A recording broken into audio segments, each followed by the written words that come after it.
Hi friends, இன்றைக்கி என்ன ரெசிபினா Pudukkottai special முட்டை மாஸ் தாங்க. ரொம்ப ஈஸியான ரெசிபி, சிம்பிளாக செய்யக்கூடியதுங்க.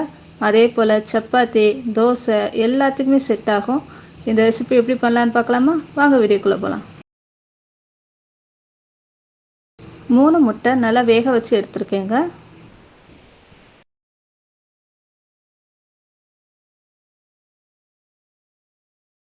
ஒரு பச்சை மிளகாய், ஒரு பெரிய வெங்காயம், ஒரு தக்காளி எடுத்துருக்கேங்க. எல்லாத்தையும் கட் பண்ணி எடுத்துக்கலாங்க. தக்காளி இந்த மாதிரி நீங்கள் கட் பண்ணி எடுத்துக்கோங்க. ரொம்ப பொடியாக கட் பண்ணணும் அவசியம் கிடையாது. தவாலங்க ஒரு டேபிள் ஸ்பூன் அளவு எண்ணெய் சேர்த்துக்கலாம். எண்ணெய் காஞ்சோடனே சோம்பு கொஞ்சம் சேர்த்துக்கலாங்க. சோம்பு பொரிஞ்சோடனே கருவேப்பிலை சேர்த்துருங்க. கருவேப்பிலை பொரிஞ்சோடனே பச்சை மிளகாவை சேர்த்தலாம். பெரிய வெங்காயத்தையும் சேர்த்துடலாங்க. பெரிய வெங்காயத்தை நல்லா வதக்கணும்னு அவசியம் கிடையாது. அது கலர் சேஞ்ச் ஆனோடனே தக்காளியை சேர்த்துடலாங்க.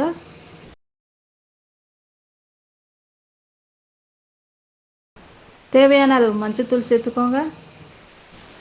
1 டேபிள் ஸ்பூன் தனி மிளகாய்த்தூள், 1/4 டேபிள் ஸ்பூன் ஜீரகத்தூள், தேவையான அளவு உப்பு சேர்த்து வதக்கோங்க. தக்காளி நல்லா வதங்கணும்னு அவசியம் கிடையாதுங்க. லைட்டாக சாஃப்டானால் போதும். இப்போ வேக வச்ச முட்டையை நல்லா கட் பண்ணி சேர்த்துக்கலாம். சேர்த்து நல்லா கிளறி விடுங்க. முட்டையை நல்லா உடச்சிடாதீங்க. அதனால் பார்த்து கிளறி விடுங்க. இப்போ நல்லா கிளறி விட்டாச்சு.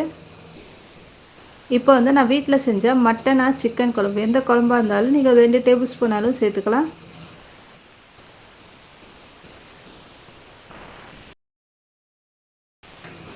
இப்போ இதோட 1/4 டேபிள் ஸ்பூன் மிளகுத்தூள் சேர்க்குறேங்க.